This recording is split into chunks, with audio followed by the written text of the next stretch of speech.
यो हो बहसको साथमा गरिमा विकास बैंक, एक्सेस टु अल। गर्भदेखि बलियो भूगर्भ सिमेन्ट, भूगर्भ सिमेन्ट।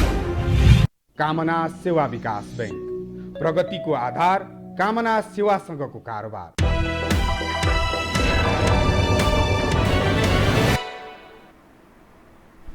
नमस्कार, यो बहसमा म यहाँहरूलाई हार्दिक स्वागत गर्दछु। जीवराम भण्डारी। आज यहाँहरू सामुन्ने उपस्थित हुनुहुन्छ प्राध्यापक रामकुमार पाण्डे। उहाँ भूगोलविद हुनुहुन्छ, साहित्यकार, जापान विज्ञ। उहाँका तपाईँ हामी सबैले प्रवीणता प्रमाणपत्र तह भनेर भनिन्थ्यो पहिले, अर्थात् आइए +2 अहिलेको नयाँ पुस्ताले बुझ्दा। नेपाल परिचय नामको पुस्तक हामी पढ्थ्यौँ, त्यसका उहाँ लेखक पनि हुनुहुन्छ। त्यो अहिले नेपालमा नेपाल परिचय भन्ने पढाइँदैन, किनभने नेपालको जानकारी राख्नु त्यति जरुरी ठानिँदैन अहिलेका शासकहरूलाई। यस लगायत रहस्यमय जीव यतिका बारेमा उहाँका 3वटा पुस्तकहरू प्रकाशित छन् र 100वटा जति पुस्तकहरू, झन्नै 50 जति नेपाली भाषामा र 50 जति अङ्ग्रेजी भाषामा प्रकाशित छन्। उहाँले त्रिभुवन विश्वविद्यालयमा 37 वर्ष प्राध्यापन गरेर निवृत्त हुनुभयो। उहाँले भूगोलमा पढाउनुहुन्थ्यो। उहाँसँग आज म नेपाल भूगोलको बारेमा पनि कुरा गर्नेछु। यस लगायत समसामयिक विषय, रहस्यमय जीव जो तत्कालीन शाही नेपाल वायुसेवा निगम भन्थ्यो, अहिले नेपाल वायुसेवा निगम भनिन्छ, त्यसले आफ्नो एउटा चिनो राखेको छ, झन्नै झन्नै त्यो बाँदर आकारको तर त्यो अलिक फरक खालको, त्यो यतिका बारेमा यसको खोजबिन व्यापक संसारमा अन्तर्राष्ट्रिय प्रतिष्ठित सञ्चार माध्यमहरू, अडियो भिजुअलहरूले पनि यसको डकुमेन्ट्रीहरू पनि बनाएका छन्, खोजबिन गरिरहेका छन्। त्यो रहस्यमय जीवको बारेमा पनि उहाँले पुस्तक लेख्नु भएको हुनाले म यतिका बारेमा पनि उहाँसँग कुरा गर्नेछु। अरू यस लगायत नेपालको समसामयिक विषय, अहिलेको अवस्था, यसले इङ्गित गरेको र कुन बाटो डोरिएला, के होला, जो यावत जिज्ञासा छ, एउटा प्राध्यापकको चिन्तालाई पनि म यहाँहरू सामुन्ने राख्ने प्रयत्न गर्नेछु। सर्वप्रथम म उहाँलाई स्वागत गर्छु। स्वागत छ यहाँलाई। धन्यवाद।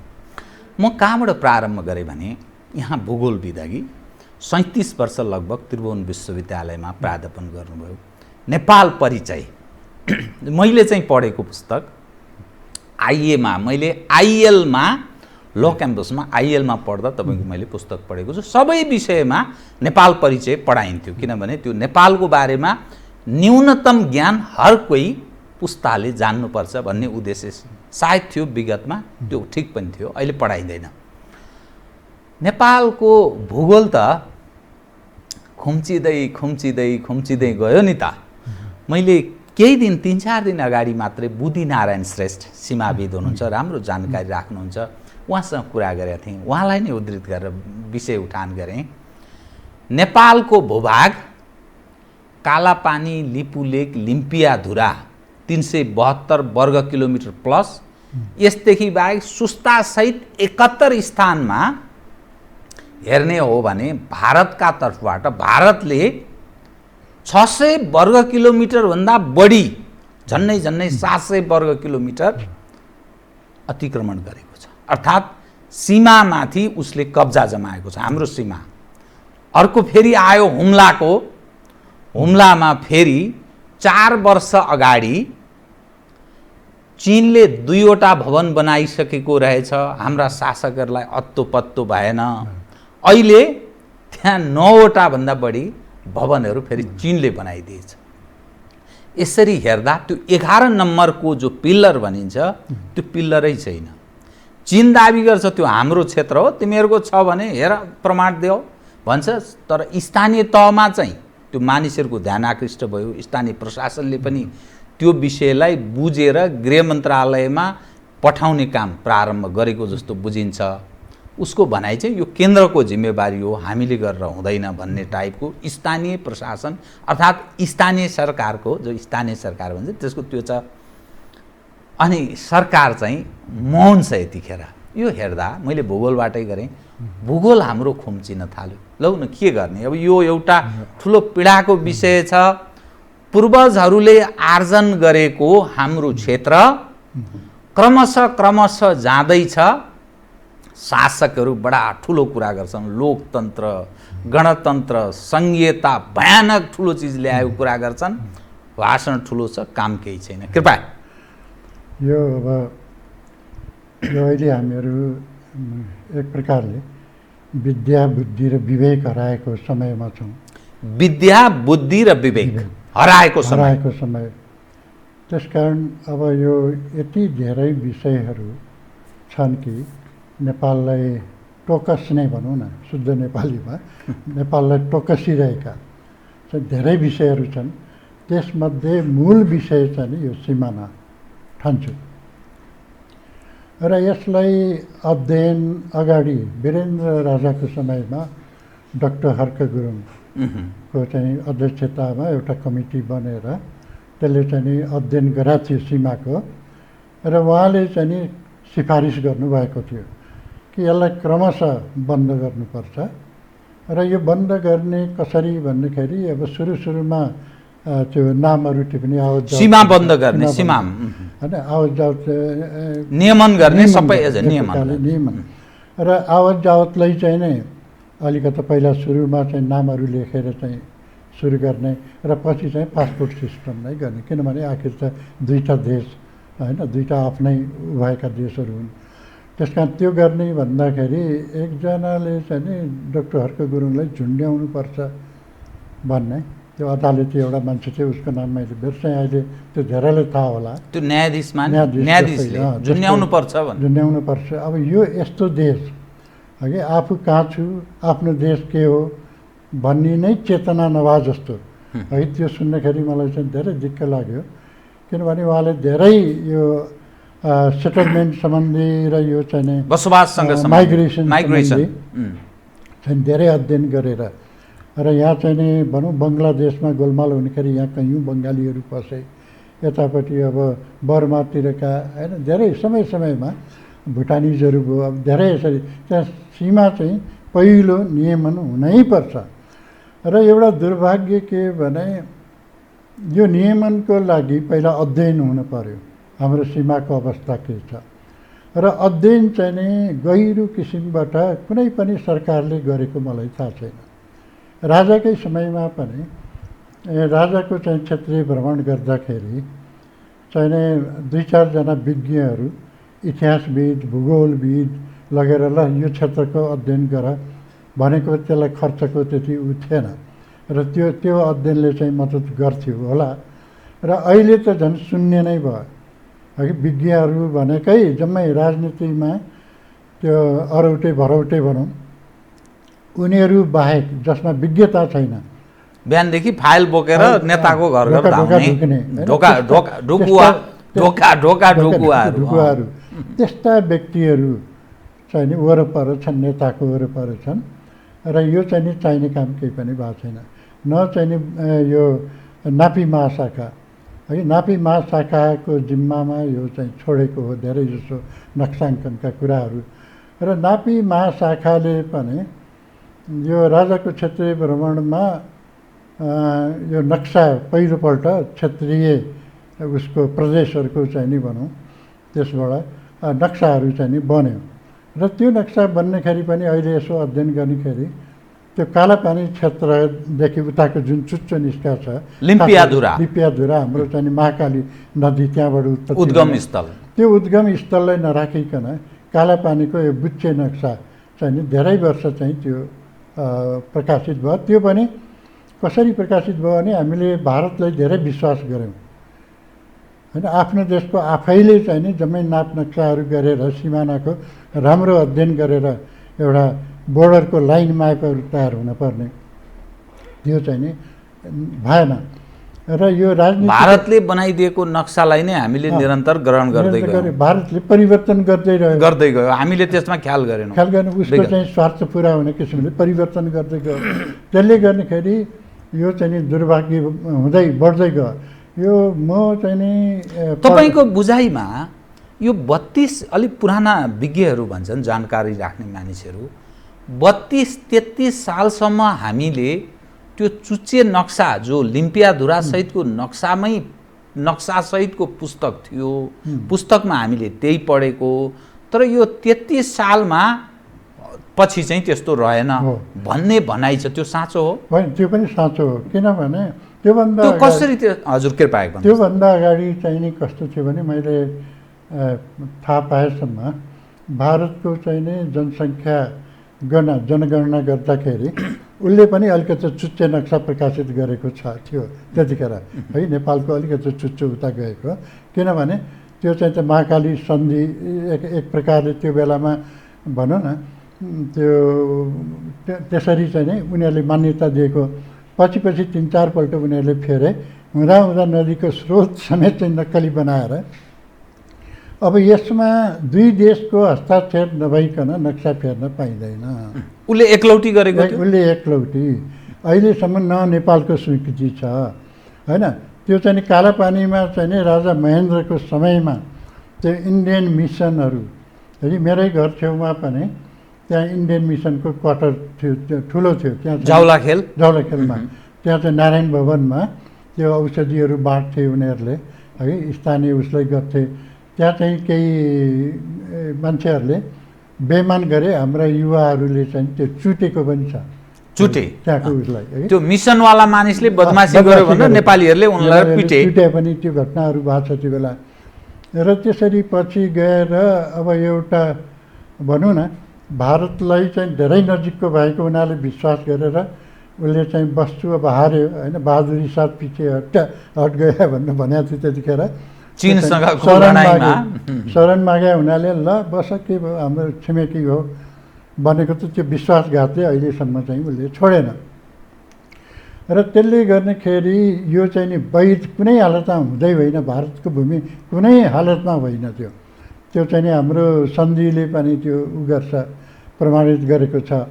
र दुईटा देशको पछि परिवर्तन भएको चाहिँ सीमाको चाहिँ नि त्यो दुई देशले हस्ताक्षर गरेको चाहिँ नि त्यो छैन, नक्सासहितको त्यो सन्धि सम्झौताहरू चाहिँ नि छैन। र एउटा चाहिँ नि यो महाकालीको चाहिँ नि जुन गर्दाखेरि त्यतिखेर पनि ठुलो भुलहरू, महाकाली सन्धि गर्दा यी नेताहरूले सबै मिलेर त्यतिखेर त्यो उद्गम स्थलको खुट्याउँदै नखुट्याइकन त्यसै सबै सन्धि गरे, बेइमानी गरे, बदमासी गरे, नियत खराब थियो कि सायद। दुईटै मिलेर फेरि पक्ष प्रतिपक्ष दुवै मिलेर है। देशको मामलामा त्यो दुवै मिल्नु त जाति, तर त्यहाँ चाहिँ चिप्ले उनीहरू है। त्यसले गर्दा अहिलेका नेताहरूलाई पनि त्यो गाह्रो पर्या हुनसक्छ। तर यो वास्तवमा यसलाई अन्तर्राष्ट्रियकरण गर्दै गर्दै जानुपर्छ। नक्सा निकाल्न हतार गर्नु हुँदैन थियो, निकाल्ने नै हो भने बृहत नेपालको नक्सा निकाल्नु पर्थ्यो। मैले यहाँलाई एकदम ठिक विषयमा यहाँ आउनुभयो। सवाल के रह्यो भने कालापानी, लिपुलेक, लिम्पियाधुरा सहितको 372 वर्ग किलोमिटर सहित ओगटेर नेपालले नक्सा जारी गर्यो। भारतले आफ्नो ढङ्गले जारी गरेपछि त्यसको नेपालले प्रतिक्रिया स्वरूप फेरि जारी गर्यो होइन। सुस्ताको यथास्थितिमा छ। अब विज्ञहरूका अनुसार 71 स्थानमा यसरी अतिक्रमण भएको छ होइन। अब त्यहाँको जारी गऱ्यौँ, फेरि हामीले केमा राख्यौँ भने त्यो चाहिँ संविधानमै उल्लेख गऱ्यौँ। अब छिमेकी देशसँग वार्ता त एक दिन गर्नुपर्छ कि लडेर चाहिँ त्यहाँ हामीले कब्जा गर्नु पर्यो, उनीहरूलाई सफाया गरेर लगार्न सक्नु पर्यो। त्यो सकिँदैन भने वार्ता गर्नुपर्ने हुन्छ। कुनै पनि शासक आफ्नो मुलुक गुमाउने गरेर वार्ता गर्न सक्छ कि सक्दैन, एक। दोस्रो, त्यो अरू क्षेत्रको नक्सा उप किन मौन रहेर यसरी झ्याप्प हान्यो? अब त्यो कहाँबाट, अब यसपछि प्राप्त हुने जो हाम्रो जमिन हुन्छ, हाम्रो जो अतिक्रमण भएको छ, त्यसलाई कहाँ राख्ने? यो चाहिँ नि के भने काँचो काम भयो वास्तवमा। त्यो पहिला अध्ययन गरेर हाम्रो डकुमेन्ट्सहरू तयार गरेर भारतले नक्सा आफू खुसी निकालेर केही अर्थ छैन त्यसको, किनभने अर्को देशले त मानेकै छैन नि। त्यसै हाम्रो अध्ययन गरेर त्यसलाई त्यो अध्ययन साथ चाहिँ नि भारतमा पठाउनु पर्थ्यो। अब त्यो के छ त्यसको आन्तरिक कुरा त मलाई थाहा छैन, पठाएन। पछि चाहिँ त नोटिसहरू विभिन्न किसिमको पठाएको भन्ने सुनियो, तर सुरुमै त्यसरी पठाउनु पर्थ्यो। यो महाकाली सन्धिले गर्दा पनि इन्डियाले त्यतिखेर वास्ता गरेन भनेर त्यो दपेटेको पनि हुनसक्छ। त्यस कारण त्यो चाहिँ दुर्भाग्य, तयारी नगरिकन यहाँ कतिपय अन्तर्राष्ट्रिय कामहरू भयो। जस्तो राम जन्मभूमिकै कुरा गरौँ, होइन, अध्ययन अनुसन्धान गरेर एउटा राम्रो ठुलो ठेली निकालेको भए, होइन, त्यहाँ चाहिँ नि एकदम डह्रो हुन्थ्यो। एकैपल्ट भनेर अब फितलो, हाम्रो प्रस्तुति एकदम फितलो, कमजोर, हास्यास्पद जस्तो। हामी बलियो हुँदै पनि, हामीसँग प्रमाणहरू प्रशस्त हुँदै पनि यो कामको तरिका चाहिँ नि भएन। त्यसले गर्दाखेरि अब यो सीमा क्षेत्र चाइनासँग राम्रै थियो। राजा महेन्द्रले चाहिँ सम्झौता गरेर सगरमाथाको कुराहरू, यो गौरी शङ्करमा विवाद आएको थियो, त्यो चाहिँ नि होइन भनेर नेपालतिरै फर्काइदियो चिनले। त्यसरी चाहिँ नि हिमाली क्षेत्र चाहिँ एउटा क्लियर चाहिँ नि अवस्थामा थियो। अब अहिले चाहिँ ध्यान चाहिँ जान छोड्यो। त्यो ध्यान जान छोडेको हुनाले सम्भवतः चिनले केही न केही मिचेको देखिएको हुनसक्छ।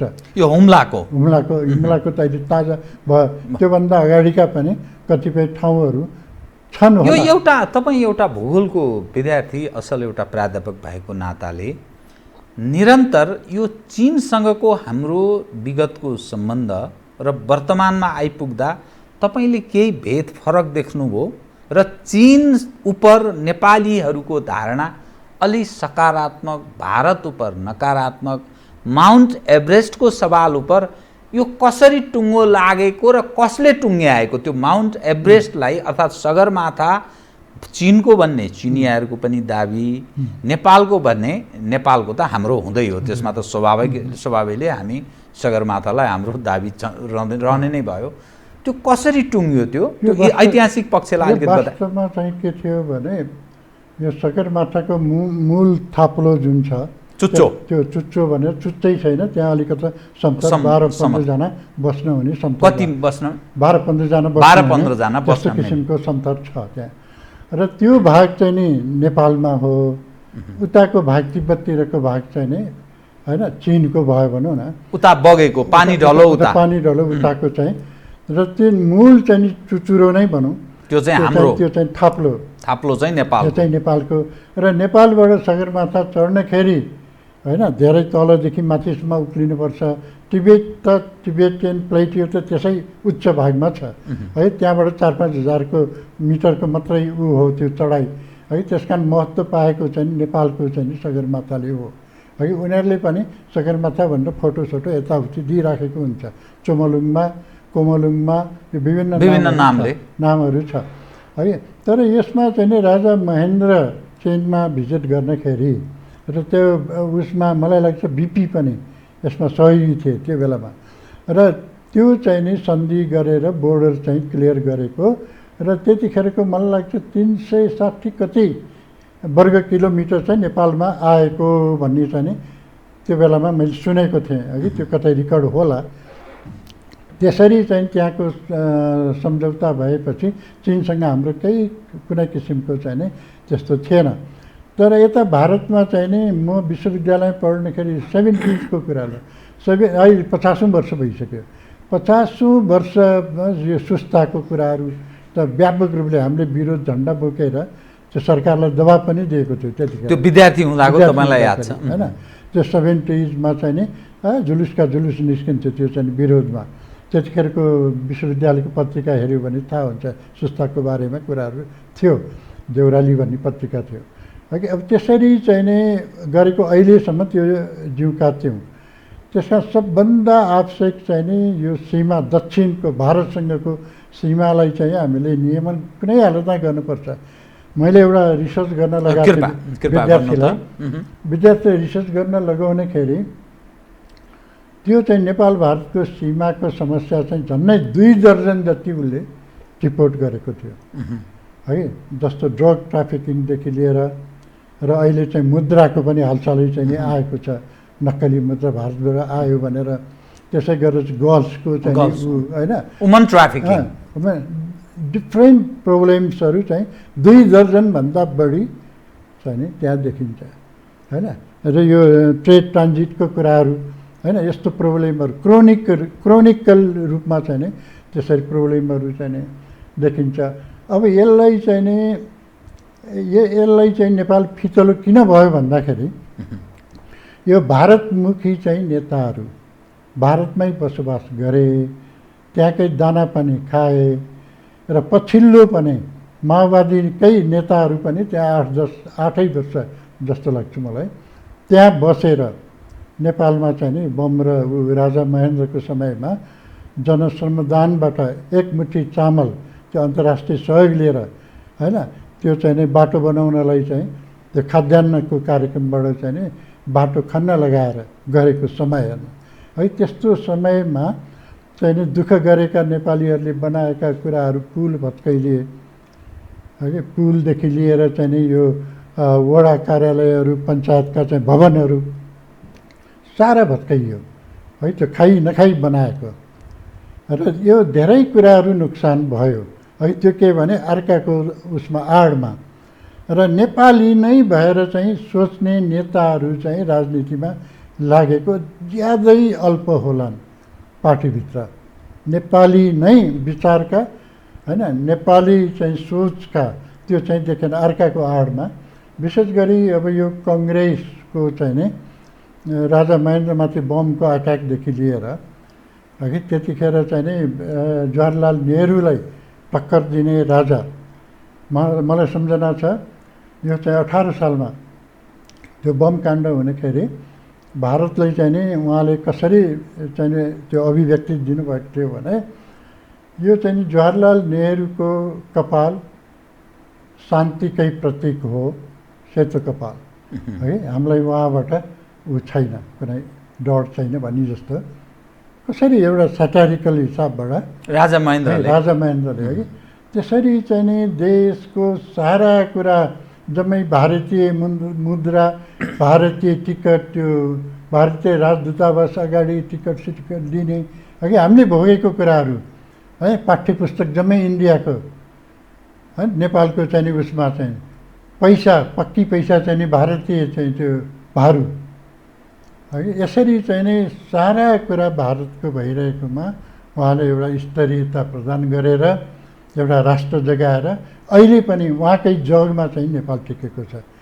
राजा पृथ्वीनारायण शाहले भूमिको एकीकरण गरे भने म चाहिँ के भने जनताको एकीकरण उहाँले गर्नुभयो किनभने पञ्चायतको एकाइहरू 4000 वडाहरू चाहिँ त्यतिखेर होइन गाविसहरू होइन गाउँ पञ्चायतहरू चाहिँ 4000 चाहिँ बनाएर कुना कुनामा जनताले आफैले शासन गर्ने विकेन्द्रीकरण भनेर चाहिँ ल्याएको हो है। अब यहाँ चाहिँ नि राम्रो काम चाहिँ नि यो सतीले सरापेको मुलुक भन्ने जस्तो होइन राम्रो काममा त्यसैमा उठ्ने चाहिँ कसैले गर्दो रहेछ जुन राजनीति आज 0बाट सुरु गर्ने अनि जहिले पनि चाहिँ अर्को परिवर्तन 0 अर्को परिवर्तन 0 गर्दा गर्दै जनजन स्खलित हुँदै जाने जनपरिवर्तन अत्यन्त दुःखद अवस्थामा नेपाल यस्तो हुनुपर्ने मुलुकै होइन मलाई चाहिँ लाग्छ। किन त्यस्तो होइन जस्तो लाग्छ तपाईँलाई? यहाँको किन साधन स्रोत सबै हेर्दा नेपाल अलिक विकट छ, पहाडी क्षेत्र छ, त्यस कारणले विकास असाध्यै कठिन छ भन्ने दृष्टिकोण राख्छन्? होइन त्यो कदापि होइन।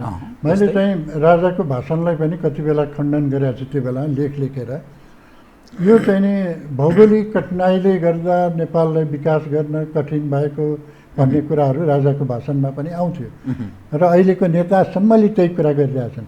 मैले त्यो बेलामा गोर्खापत्रमै यो भूगोलको चाहिँ नि सम्भाव्यता होइन भूगोल तपाईँले कस्तो भूगोल खोज्नु भएको के मैदान खोज्नु भयो? बङ्गलादेशमा समस्या छैन? बङ्गलादेशमा 100 मिटरभन्दा उच्चो चाहिँ नि त्यहाँ भूमि पाउन गाह्रो छ। बङ्गलादेश मैदान छ, उत्पादन प्रशस्त हुन्छ, तर त्यो बाढी यो समुद्री आँधीले लाखौँ लाख मान्छे एकैसाथ स्वाह भएको घटनाहरू छ, डिजास्टरहरू। के तपाईँले चाहिँ पहाड विकास हुन्न भन्नुहुन्छ? स्विजरल्यान्ड हेर्नुहोस् होइन, स्विजरल्यान्ड पहाडै पहाड छ, कसरी चाहिँ उनीहरूले त्यो केबल कारहरू ठाउँ ठाउँमा चाहिँ पुर्याएको छ। र एक थरीको भ्रम के छ भने नेपाललाई स्विजरल्यान्ड बनाउने, नेपाल स्विजरल्यान्ड हुने होइन, नेपाल नेपालै हुनुपर्छ। मैले स्विजरल्यान्डमा तराई देखिनँ, नेपालमा तराई छ है। स्विजरल्यान्डको पहाडहरू झन्डै झन्डै उस्तै है कि नेपालको विविधतापूर्ण छ र नेपालमा बायोडाइभर्सिटी यति धेरै छ कि यो कुबेरको चाहिँ नि अल्कापुरी है, कुबेरको चाहिँ कुबेरको अल्कापुरी राजधानी नै यो यो यो यो ठाउँ हो कि इन्द्रले फुल चोर्न आएको चाहिँ कथा छ।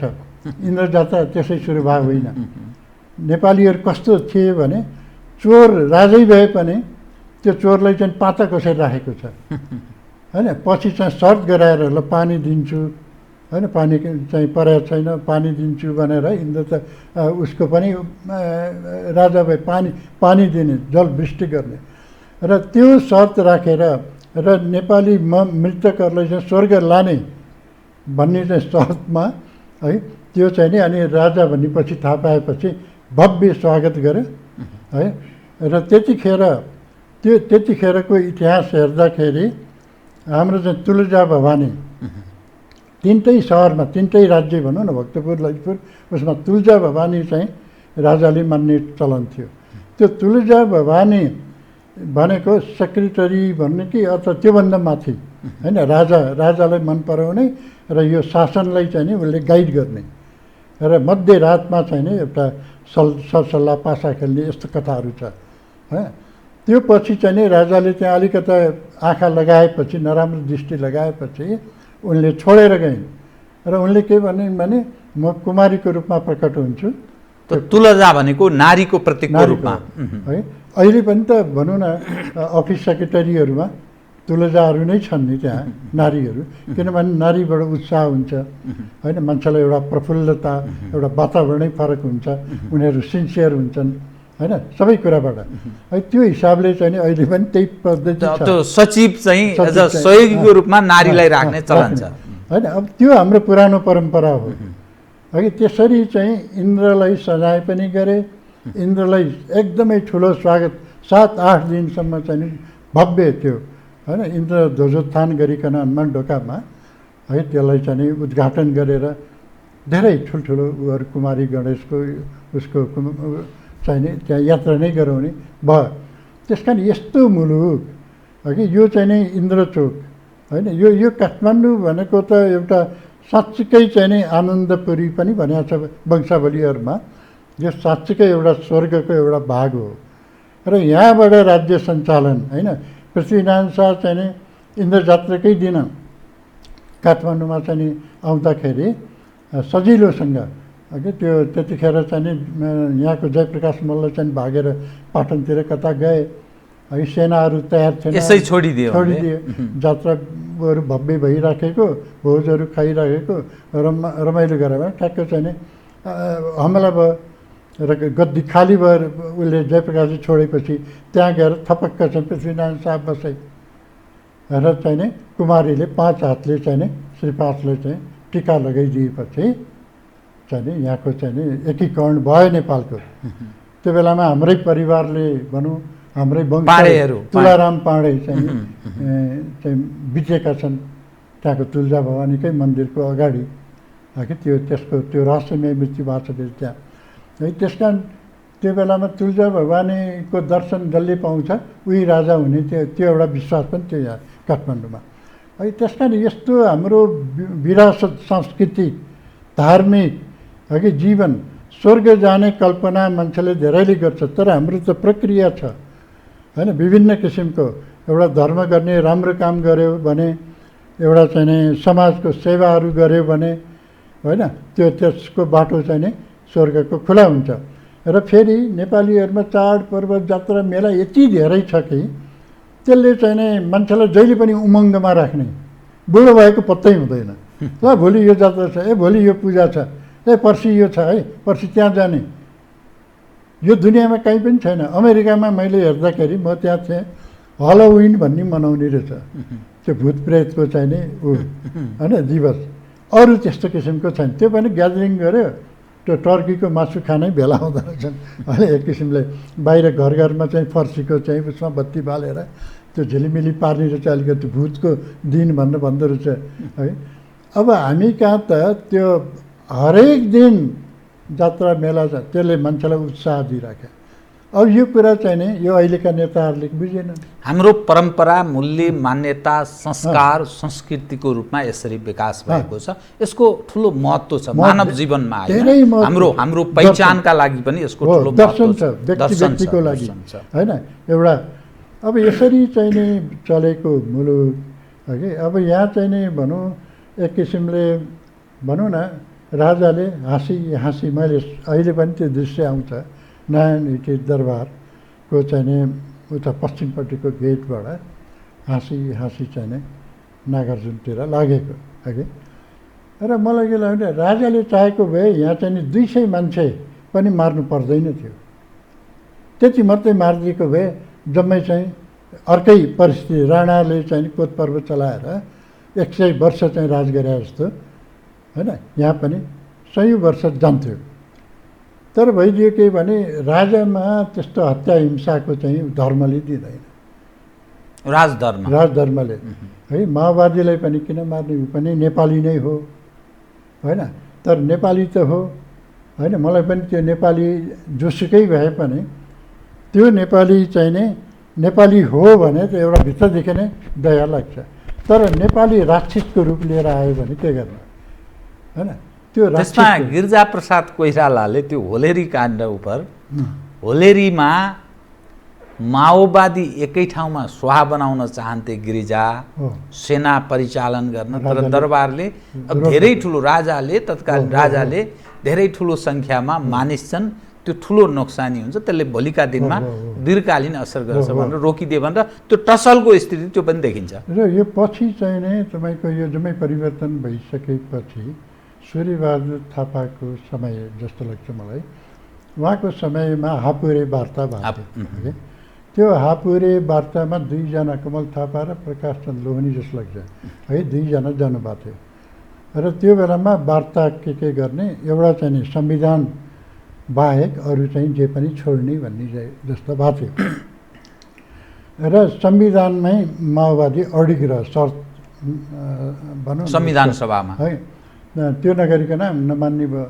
तैपनि फेरि सूर्यबहादुर थापाले एउटा ठुलो समिति बनाएर, उच्च स्तरीय समिति बनाएर चाहिँ नि हेरौँ माओवादीको मागहरू कुन कुन पुरा गर्न सकिन्छ भनेर एउटा कमिटी बन्यो। त्यस 16-17 जनाको, त्यसमा एउटा चाहिँ नि कार्यकारिणी भनौँ न, स्टियरिङ कमिटी, त्यसमा म पनि थिएँ एउटा भूगोलको उसको नाताले, मलाई पनि राखेको थियो।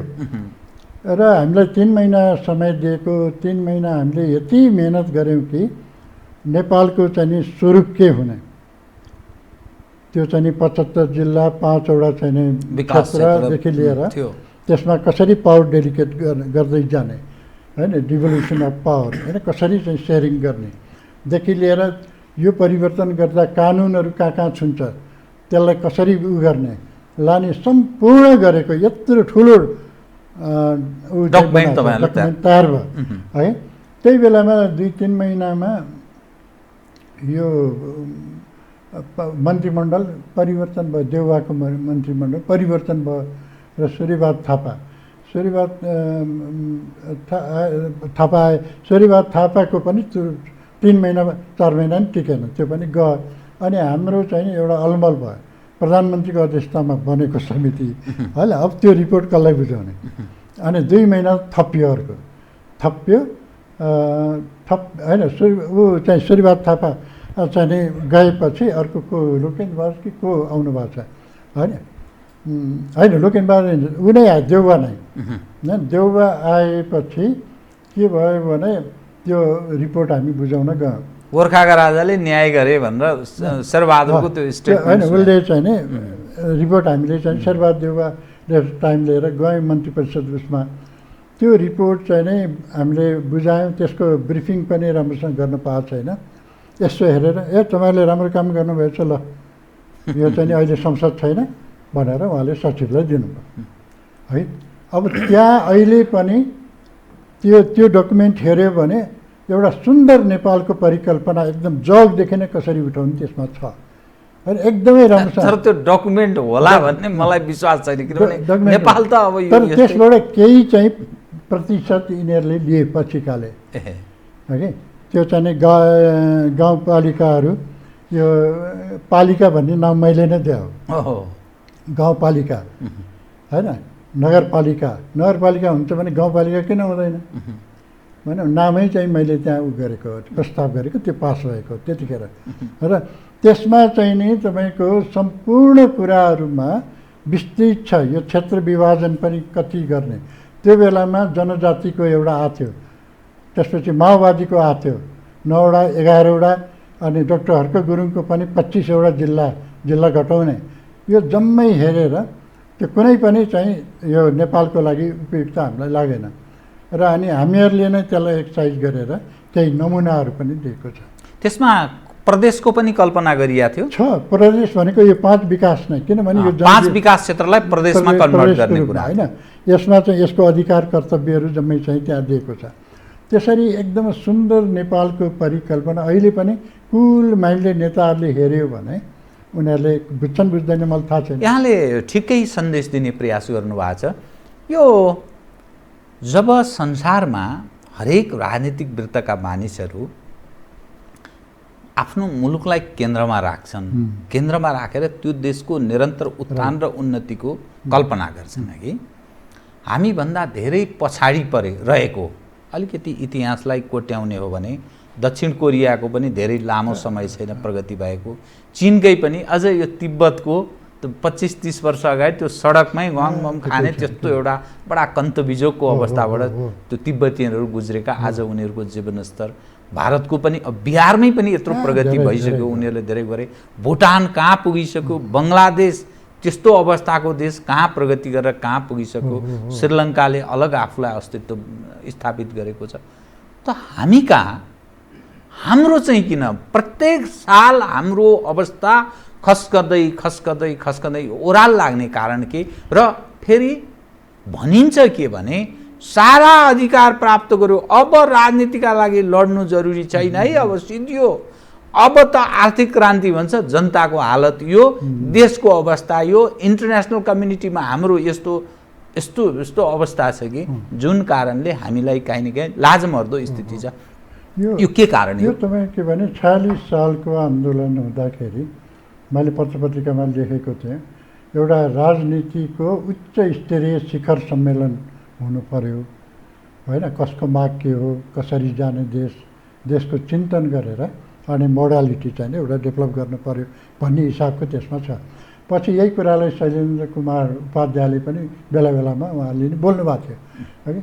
अब यो चाहिँ नि राजनीतिक शिखर सम्मेलन गरेर राजाको पोजिसन के हो, अरू जनताहरूले दैनिक शासन कसरी गर्ने, के गर्ने, यो जम्मै कुराहरू व्यवस्थित भएको भए यो लफडा गर्नै नपर्ने, यत्रो नोक्सान चाहिँ बिहोर्नै नपर्ने होइन। राजाको चाहिँ नि एउटा भनौँ न 47 सालको संविधानमा यो वास्तवमा उत्कृष्टै थियो त्यो एक प्रकारले, किनभने राजा पनि संविधान अन्तर्गत राखिएको हुनाले त्यहाँ राजनीतिक विद्रोह गर्नुपर्ने कुनै कारणै थिएन अघि। अब राजालाई कति अधिकार भन्ने कुरा त संविधानले तोकेको थियो। अब यसमा चाहिँ नि त्यो नेपालमा राजा भयो भने एकता हुन्छ, नेपालीको एकता हुन्छ भनेर बाहिरतिरबाट पनि यो खलबलाउने बाह्य शक्ति जसलाई हाम्रा नेताहरूले विश्वास गरे, उनीहरूकै दाना पानी खाए, सल्लाह लिए होइन, विचार लिए, त्यसले गर्दाखेरि हाम्रो देश चाहिँ कस्तो भयो भने यहाँकै नेताको कन्ट्रोलमा पनि भएन है। त्यसले गर्दाखेरि यो विकृति चाहिँ नि स्वदेशीको भित्र मात्रै होइन बाहिरकोले गर्दा पनि बढ्यो। त्यसमाथि पछि पाश्चात्य मुलुकका शक्ति राष्ट्रहरू पनि यसमा पसे। त्यसले पस्दाखेरि नेपालको संस्कृति छ्यान्न कुनै देशलाई लडाउनु पर्छ भने धर्म संस्कृति हटाइदिएपछि त्यो देश चाहिँ लड्छ भन्ने एउटा मान्यता छ धर्म संस्कृतिलाई। अब अहिले हेर्नु पशुपतिनाथमा ताला लाग्नुपर्ने हो, त्यहाँ चाहिँ मास्क लगाएर सेनिटाइजर हातमा दलेर होइन त्यो एउटा मान्छेलाई पठायो, त्यो सट्ट घुमाएर अर्कोबाट ल्याएर दर्शन गर्छ आउँछ है। त्यो गर्न त कुनै आराध्य देव नेपालको मात्रै होइन हिन्दूकै केन्द्रबिन्दुलाई त्यस्तो गर्न मिल्छ होइन। त्यसलाई त कसरी म्यानेज गर्ने त्यो त हुनु पऱ्यो नि, विज्ञहरूको सल्लाह लिएर कसरी अगाडि पनि ठ्याक्कै बन्द गरिदिएछ। मच्छिन्द्रनाथको जात्रा है युगौँ पुरानो, मलाई लाग्छ अहिलेसम्म बन्द भएको मलाई थाहा छैन होइन, म त्यही क्षेत्रको हो है। तर त्यो जनतालाई चाहिँ नि लाठी मुङ्ग्रीहरू गरियो र अहिले झट्ट बाहिरबाट हेर्दाखेरि अहिले डिक्टेटर शासन हो कि भने जस्तो प्रहरीको उपस्थिति छ जतासुकै। मैले त्यो चाहिँ नि एउटा केटालाई होइन त्यो माग राख्ने केटालाई चाहिँ नि उठेर जम्प गरेर चाहिँ लत्ताले हानेको छ प्रहरले। अनि त्यो कुन देशमा चाहिँ त्यो अधिकार दिएछ प्रहरलाई? प्रहरले ट्रेनिङ गर्नु पर्दैन, जे गरे नि हुने होइन, जनताको शासनमा जे गरे पनि हुने, त्यो त हुँदै भएन। लत्ताले हाने घाँटी अठ्याएको छ अमानवीय प्रकारले है। शान्त विद्रोह गर्न दिनुपर्छ नि होइन, स्वतन्त्रता मौलिक स्वतन्त्रताको हकको चाहिँ नि त उसमा दिएकै छ नि होइन। अब यो कुराहरू गर्दाखेरि त मान्छे यति आक्रोशित छ कि एकातिर कोरोनाले मान्छेको मनोविज्ञानै कोल्याप्स गरेको छ होइन, अर्कोतिर चाहिँ नि यो चाहिँ नि विभिन्न किसिमको काण्डहरूले अब मरेका भनेर लाएर चाहिँ नि आँखा झिक्नेदेखि कुराहरू झिक्ने इन्डियामा त देखायो हो, टेलिभिजनहरूमा हेऱ्यो हो, नेपालमा पनि भएछ हालसालै। के हो त्यो त बाहिर आउनु पऱ्यो नि, हो कि होइन होइन। त्यसकारण योबाट चाहिँ जनता यति आक्रोशित छन् कि यो चाहिँ छोड्नेवाला देख्दिनँ म अहिले। त्यो आक्रोश कहाँ जान सक्छ, त्यसले के ल्याउने? किनभने अब यहाँ हेर्दाखेरि संविधान छ, स्थानीय सरकार छ, प्रदेशको छ, केन्द्रको छ, जननिर्वाचित छ, सम्पूर्ण प्रक्रिया पुर्याएको छ। तर जनताको हितमा काम हुँदैन, मुलुकको अस्तित्वमाथि प्रश्न दिनानुदिन उठ्दैछ, थपिँदैछ। एकातर्फ एउटा समस्या आउँछ, फेरि अर्को समस्या, अविश्वासको अवस्था छ, एकले अर्कालाई विश्वास गर्ने अवस्था छैन र सर्वसम्मत नेता, सर्वसम्मत राजनीतिक नेतृत्व र त्यो प्रकृतिको क्रेडिबल जो पार्टी, त्यस्तो कुनै अवस्था छैन। यसले ल्याउने परिणाम के हुन्छ? एउटा के सम्झना हुन्छ भने राजा वीरेन्द्रकै समयमा हो, पञ्चायतमा कस्तो भयो भने सूर्यबहादुर थापाले जनतालाई खाद्यान्न आपूर्ति गर्न नसकेको, शान्ति कायम गर्न नसके के गरेर त्यस्तो बेलामा राजाले चाहिँ एउटा अविश्वास चाहिँ उ गरे, महाअभियोग लगाएको छ। 4वटा विषयमा असफल भनेर महाअभियोग लगाएको छ त्यो बेलामा है। राजा भने अभिभावक, देश बिग्रियो भने कोही पनि बाँकी रहँदैन भन्ने हिसाबले होइन, राजाले आफ्नो शक्ति प्रयोग गरेर प्रधानमन्त्री हटाएको छ। त्यो बेला हाहाकार थियो, खान नपाएर मान्छेहरू है। अनि पछि प्रबन्ध भयो है। अब त्यस्तै अहिले अब राष्ट्रपति बनेको छ होइन, त्यो त खालि छाप मात्रै चाहिँ उ गर्ने हो। राष्ट्रपतिले चाहिँ होसियार गराउनुपर्छ कि पर्दैन होइन। यो त जनताको आवाज हो। एउटा सानो चाहिने संस्थाको होइन, कुलमान घिसिङकै कुरा गरौँ न हगि, राम्रो मान्छे, धेरै राम्रो, जनता साराले चाहिँ तपाईँ हामी नै घरमा व्यक्तिमा बच्चादेखि बुढासम्म सारा मोबाइल चलाउने, मोबाइल चार्ज गर्न पाउँदैन थियो, 18 घन्टा लोड सेडिङ हगि। त्यस्तो अवस्थाबाट भित्र जेसुकै होस्, हामीलाई मतलब छैन, हेड त उही हो नि होइन। उसको समयमा क्रेडिट उनीलाई गयो, भित्र जेसुकै होस्, मन्त्रीले नि नगरिकन त त्यो हुँदैन थियो, हामीलाई थाहा छ। मन्त्रीले त स्वीकृति दिनु पऱ्यो अघि, मन्त्री पनि राम्रै गरे मानौँ त्यो हिसाबले है।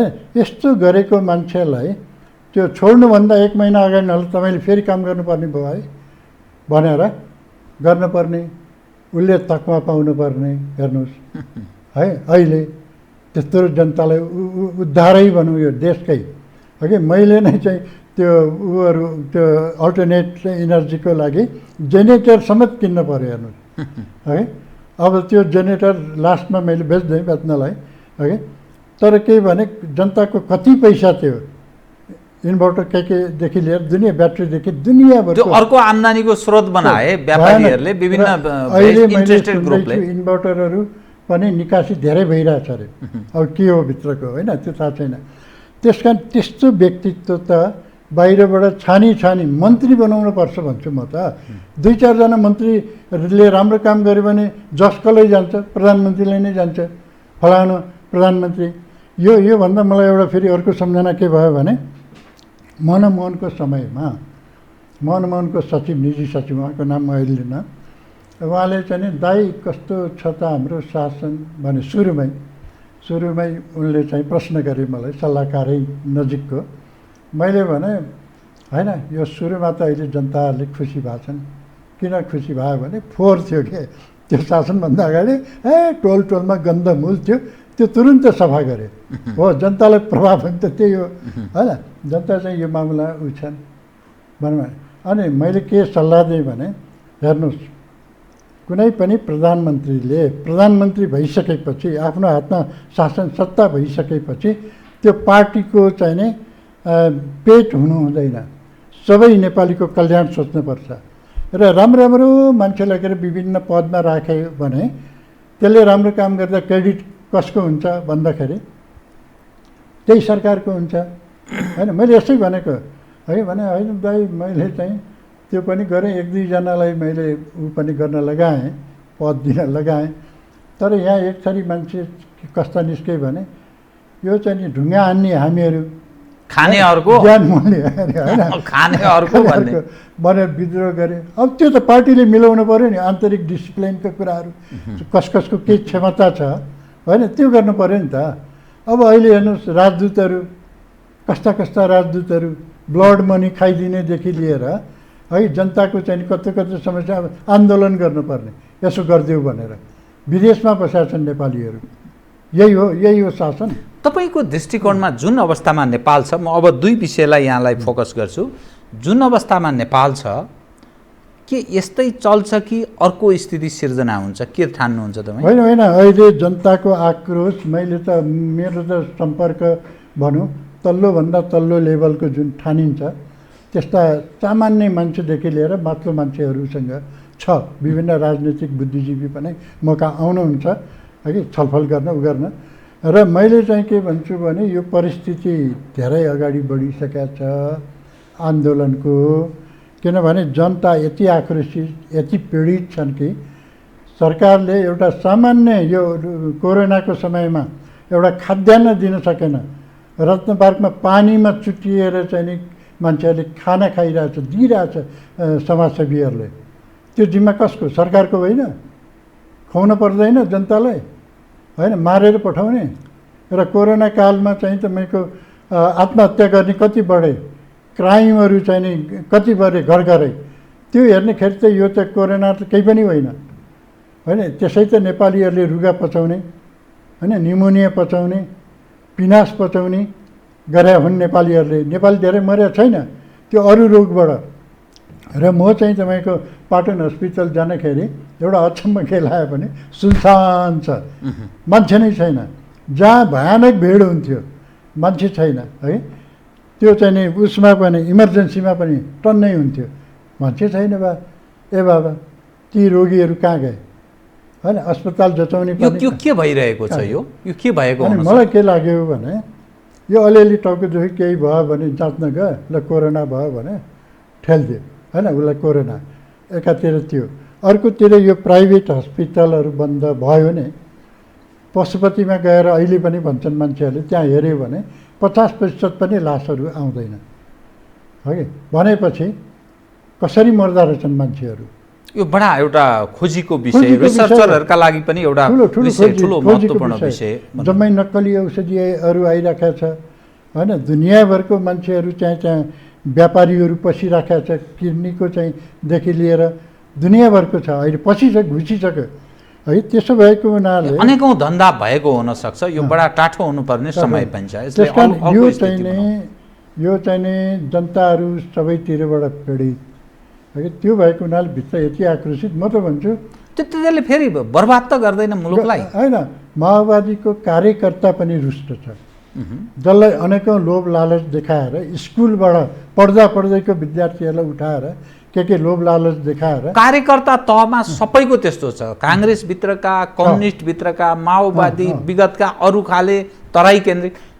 यसले फेरि अर्को भयावह मुलुकको अस्तित्वमाथि प्रश्न उठ्ने स्थिति त बन्दैन। सपना देखाएर ल्याए होइन। तर अब यिनीहरू जम्मै आक्रोशित भएको छ। म त के देख्दैछु भने के देख्नुहुन्छ तपाईँ? यो देशमा के ठुलो रक्तपात हुन्छ समयमा चाहिँ नि बुद्धि पुर्याएन भने, उचित समयमा उचित सम्बोधन भएन भने। त्यो भनेको के? बुद्धि भनेको? त्यो बुद्धि भनेको के भने सबै मिलेर अन्तत के रहेछ भने आखिर त हेपाईमा त देश पर्दो रहेछ नि त, भारतैबाट देखियो। त्यस कारण आफ्नो देश भन्ने हो भने यहाँको एकता त हुनु पऱ्यो सबैमा। यो राजनीति भने त त्यो लुगा जस्तो फेर्न सकिन्छ समय परिस्थितिमा होइन।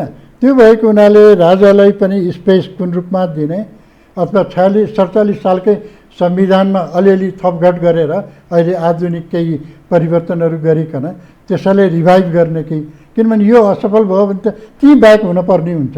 राजनैतिक सिद्धान्तले पनि त्यही भन्छ होइन, जहाँबाट सुरु गरेको त्यहीँ नै पुग्नु पर्यो।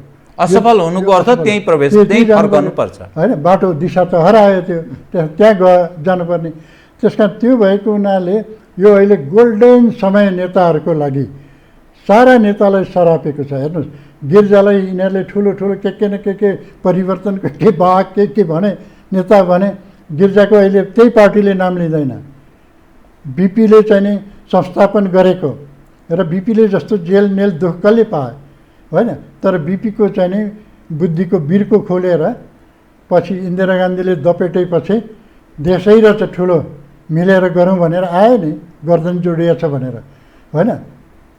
यो कम्युनिस्ट पनि अहिले यसो हेर्छु दुईवटा चाहिँ नक्कली यो मिसिन खोज्या छ एकता होइन। घोडा र गधा जस्तो, घोडा र गधा मिसियो भने के हुन्छ, घोड गधा जन्म हुन्छ होइन। त्यो घोड गधाको रूप चाहिँ नि अहिले देखिएको छ, न घोडा न गधा है। कसैले पनि आफ्नो बाटो अर्थात् यथास्थितिमा थेगिँदैन भन्ने यहाँको हुँदैन। सारमा बुद्धि पुर्यायो नभए जबरजस्त अर्को पथ अर्को तय गर्छ पिपुलले भन्ने यहाँको सन्देश होइन। त्यो बेलामा भन्दा अहिले चाहिँ नि मान्छेहरू पीडित छन् र अहिले चाहिँ छिटै भइसक्ने त्यो नभएको कारण पनि छ। कारण के भने एक त राजा हिंसा चाहँदैन, न त राजाले चाहिँ आह्वान गरिदिने हो भने लाखौँ मान्छे चाहिँ यहाँ हुन्छ। हामीले चाहिँ नि जनताको नासो जनतालाई नै भनेर बुझायौँ, तर जनताको कल्याण चाहिँ नभएको जुन चाहिँ नि 17 सालको पुस 1 गते चाहिँ महेन्द्रले लगाएको जुन कुराहरू छ नि त्यसको डबल भइसकेको छ। त्यो सारा बताउने हो भने जनता वहिरिन्छ अहिले, तर राजाले त्यो गरेको छैन अहिले होइन। त्यो गर्न सक्ने सम्भावनाहरू होला होइन। त्यसै गरेर बाहिर चाहिँ नि नेपालको 70-80 लाख नेपाली युवाहरू बाहिर गएका छन्। तिनीहरू यहाँ भइदिएपछि सिधै है यो यस्तो अवस्थामा राख्दैन थिए। अहिले हेर्नुहोस् टिन एजर्सहरू कसरी चाहिँ त्यो घाँटीको नसा फुलाएर घाम पानी नबनिकन चिच्याएर लात खाएर बुट खाएर चाहिँ नि मैदानमा उत्रेछन्। यो त राम्रो होइन। विद्रोहको भावना पैदा भइसक्यो, त्यसको चरम रूपको अवस्था छ। त्यस कारण अबको आन्दोलन भने राष्ट्रवादीको, राष्ट्रिय चिन्तनको, देश कसरी चाहिँ बनाउने, देश बलियो कसरी हुन्छ है, राम्रो मान्छेहरूले, योग्य मान्छेहरूलाई ठाउँ ठाउँमा राख्ने गरेर यसरी अगाडि बढ्ने चिन्तन चाहिँ धेरैमा आइसक्यो। म यहाँसँग कार्यक्रमको ठिक अन्त्यमा आएँ। मैले त्यो आम दर्शकलाई एउटा सम्बोधन गरिहालेको थिएँ। यो यति रहस्यमय जीव यति के हो? यो एकदम छोटकरी, मसँग समय भएन कृपया। हजुर, यो यति चाहिँ नि हामीले हिममानव भन्छौँ। यो यतिको चाहिँ नि विभिन्न नामहरू, यति जस्तै दुर्लभ प्राणीको विभिन्न नामहरू अस्ट्रेलिया, यो हिम श्रृङ्खलामा मात्रै हुन्छ होइन। यो चीन र नेपाल रुसमा चाहिँ नि त्यो होइन। उता अस्ट्रेलियामा पनि आफ्नो किसिमको छ यस्तो कुराहरू, मिस्टिरियस कुराहरू नि। अब यहाँ चाहिँ नि नेपालमा धेरै अगाडिदेखि अनुसन्धान गरे पर्वतारोहीहरूले हगि, तर चाहिँ पाइला भेट्टाए होइन, त्यसको फोटो खिच्न सकेन अथवा चाहिँ त्यसको चाहिँ नि के सबुत अगाडि ल्याउन सकेन। तर त्यसको अर्थ यो होइन कि छैन भन्ने होइन, किनभने त्यो पर्वतारोही सबैलाई मैले देखेँ यस्तो यस्तो देखेँ भन्ने सबैलाई बुद्धु त हामी भन्न सक्दैनौँ होइन। उनीहरूले भनेको छ त्यहाँ चाहिँ हिमाल चढ्नेखेरि। त्यसै गरी शेर्पाको समाजमै यो यतिको चाहिँ रूप चाहिँ प्रचलित छ होइन। त्यस कारण चाहिँ नि धेरै प्रमाणहरू यसरी चाहिँ नि जुटाउन सकिन्छ। मानव जस्तो तर अलि बाँदरको जस्तो अलि बुट्ला भएको गोरिल्ला टाइप है। यो टाउको चाहिँ यस्तो कोनिकल भएको, कोण भएको चाहिँ टाउको, रौँहरू बाक्लो भएको अघि त्यस्तो चाहिँ जीव है पहिला चाहिँ मान्छेहरूले मेन्सन गरेका छ। हाम्रो नरहरिनाथले पनि देखेको बयान गरेका छन्, योगी नरहरिनाथले। त्यसरी चाहिँ गरेको एउटा भुटानले त टिकटै निकालेको छ है। नेपालमा टिकट निकाल्नु पर्दैन होइन, जे होस् न, जे जस्तो उपलब्ध छ टिकट निकाल्नु पर्ने त्यो पर्यटनको लागि पनि। र भुटानले निकालिसकेको छ। अब यो टिबेटले निकाल्यो हो कि। अब यो हाम्रो देश भनेको कस्तो भने अब के ठेकेदारी भने जस्तो। अब त्यो यो पर्यटन वर्षमा चाहिँ धम्मर धुस त्यो के हो एउटा ढेडु हो कि त्यो चाहिँ नि पहलमान हो कि सुमो खेल्ने जस्तो बनाउन खोजेको यति अर्को बनाइदियो। अब यिनीहरूलाई सल्लाह पनि छैन, यतिको विज्ञहरूको के राय छ त्यो पनि छैन। जे मन लाग्यो त्यो ठेक्का दियो, लाखौँ लाख चाहिँ गयो। मैले 3टा किताब लेखेँ 1977देखि। 1977मा कसरी लेखेँ भने एउटा विदेशीले किताब पसलमा म पनि थिएँ, आएर यतिको बारे केही छ पढ्ने भने छैन, पाएन। मसँग सोधेँ, छैन, केही पनि छैन। त्यही दिनदेखि मैले खोजी गर्न सुरु गरेर 3टा किताब बनाएँ र यति चाहिँ नेपालको एउटा महत्त्वपूर्ण एउटा सम्पदा हो पर्यटनको हिसाबले पनि। त म दर्शकवृन्दलाई बताउन चाहेँ, यो यदि यतिको बारेमा यहाँहरूलाई केही थप जान्ने इच्छा भयो भने प्राध्यापक रामकुमार पाण्डेद्वारा लिखित पुस्तकले अलिकति यहाँलाई सहयोग हुनसक्छ। बजारमा पाइन्छ होइन? अहिले पाउन गाह्रो छ। अहिले पाउन गाह्रो छ। हस्, कार्यक्रममा आइदिनु भयो, बहुत धन्यवाद छ यहाँ। धेरै धन्यवाद। आदरणीय दर्शकवृन्द, उहाँ हुन्थ्यो प्राध्यापक रामकुमार पाण्डे, भूगोलविद। समसामयिक विषयलाई केन्द्रमा राखेर गरिएको कुराकानी। म सहित मेरो सम्पूर्ण युनिटलाई कार्यक्रमबाट बिदा दिनुहोस्, तर यो हो टेलिभिजन, हेर्दै रहनुहोला। नमस्कार।